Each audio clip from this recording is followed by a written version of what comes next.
a couple of elite cases. This doctor seems to think that when you point your transducer towards the moon, you can still see your needle. Unfortunately, I had to help him through the case, and long story short, I got done doing the 2 cases. I was starving, didn't eat anything the whole morning, so I went over to the closest restaurant that was by the hospital. I walk in, and this cute little hostess comes up to me, and she's like, "How many for lunch?"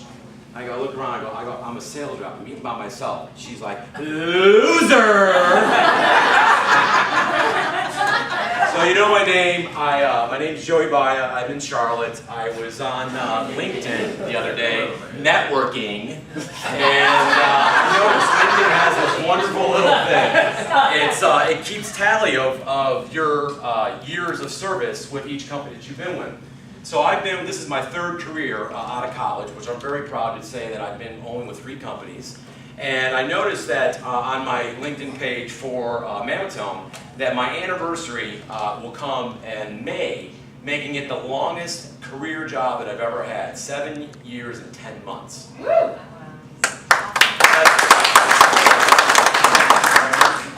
The only thing longer that I've had is a marriage, and that's been about 100. So I guess I just want to mention a couple things that I love about salespeople. I am a salesperson through in and throughout. No matter what my title will ever be in my life, I'm always going to be some sort of a sales guy. I have the utmost respect for salespeople. Anybody that knocks salespeople, I always say, man, get a bag and get a quota. Let's see what you got. And make it year over year. Because that's your job. That's what you guys are hired to do every year. So there's some characteristics that I think we all seem to sort of have, sort of something, and I know we went through some of the behavioral styles and who's this, who's a doer. But at the end of the day, you have a couple things that I think that we all sort of kind of have. Mental toughness, okay? Working in sales does not build character, it reveals it. Is that a fair statement?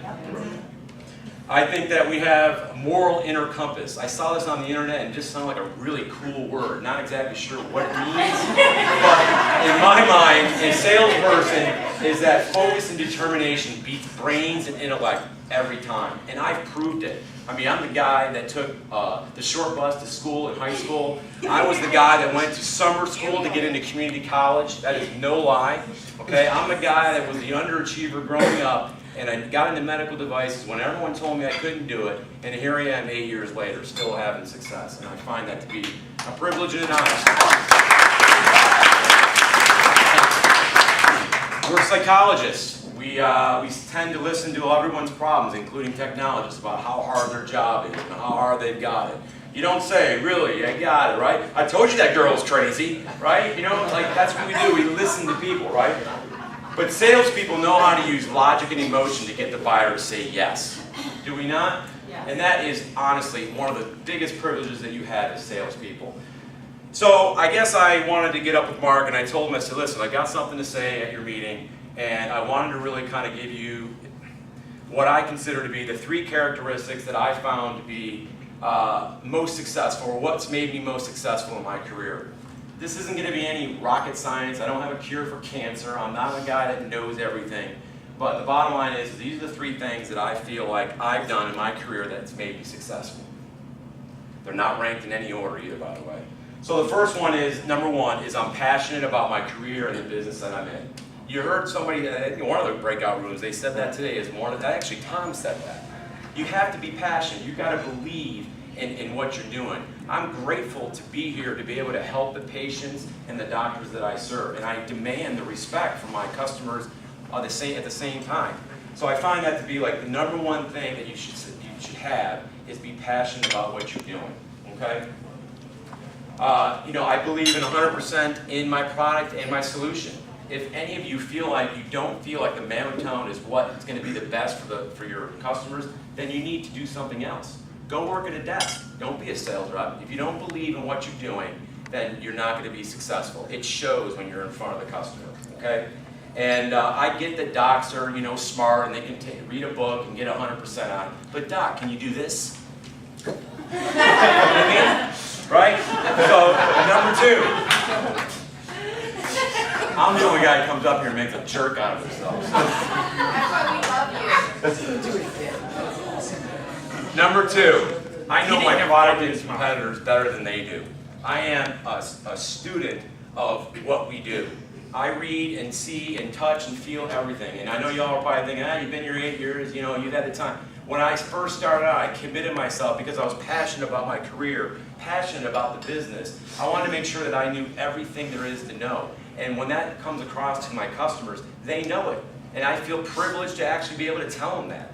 So that's the thing that I think is very important. You have to know your product and you have to know what it's all about, and you have to continue to learn and grow. And that's what I do. Those marketing minutes that y'all do in marketing, I watch all of those. Anything I get my hands on, spend time reading case studies, whatever. I'm constantly trying to prove that I know what I'm talking about. And I know someone even said it tonight. I am my own worst critic. I'm the guy that's always criticizing myself. Okay? The other thing that I think is are you a challenger? You know, you challenge your doctors. Do they say something stupid and then you actually have to have a response back? I had a doctor tell me the other day, David actually knows the guy. He was telling me that his pyramidal Vicora tip was better than my bladed tip. He felt that the bladed tip was going to cause more trauma. So I immediately go into my challenger mode. I'm like, doctor, are you telling me that going into a breast multiple times is going to cause less trauma than a single insertion with my elite? Yes or no, doctor? What is that? I know we're not supposed to ask yes or no questions, right? Okay? But that's the challenger in you. You have to be able to challenge your doc. Another example is I had, I'm sure anyone that talks to me knows that I've had one account that I seem to not ever be able to sell, Shar Radiology. And so the other day I had some time, and I went to a pizza shop and picked up a pizza because he's from New York, I'm from New York, we like to eat pizza, right?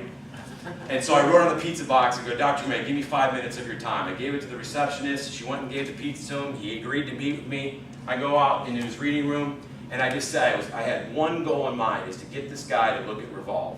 And I said, Dr. Gourmet, I go, you do comparisons for a living. I go, you look at a patient's previous mammogram, and then you look at their current mammogram, and what do you look for? You look for a change. So how do you know there's a change if you don't know what the baseline is? And he's like, you know what, Joey, you're right. I'll look at your product. I'm paraphrasing, obviously. There wasn't any swear words or anything like that involved. But I'm telling you, you have to be able to challenge your doctors. Okay? Another example, too, is that I recently bought a house. And this guy, we have a pool, and it's got all these pipes and electronics and whatever. I couldn't figure it out. So this guy, Billy Bob, comes out to my house, right? And this guy's got overalls on. I'm looking like, oh man, maybe I made the wrong call on the yellow pages. But this guy knew his stuff. He knew every pipe, every valve, the name for it, whatever. I mean, I was sold on the spot. I didn't even ask him what he charged because I was so impressed that he knew what was going on. So when you can deliver an authoritative message with confidence and you know what you're talking about, it's going to breed success. Period. End of story. Is that any revelation that you haven't heard before? It's the truth.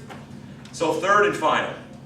I'm talking fast because I had about 8 Mountain Dews today. I had an energy drink before I got here. I mean, just sitting in a room is challenging all in itself for me. But for lack of a better word, what is your mojo? What motivates you? What pisses you off? What do you get angry about?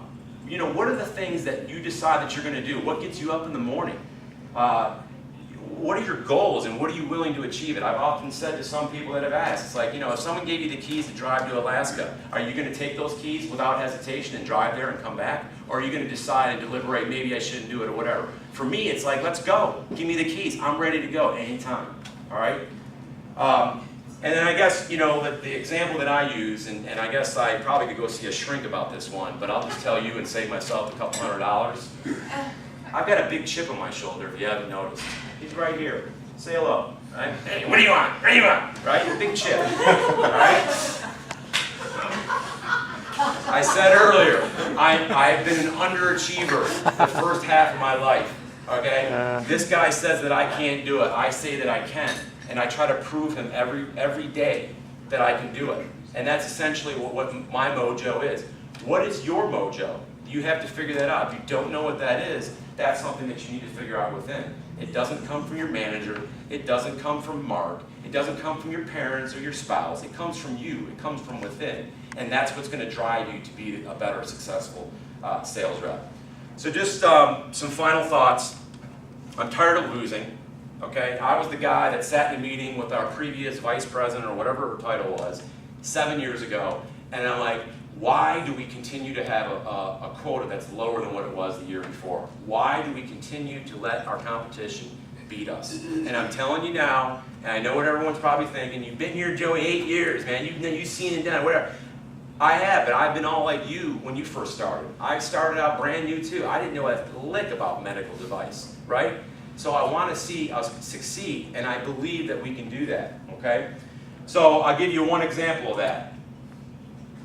I wasn't even competing, but I got a text from one of our reps, and I've had these sort of texts in the years past.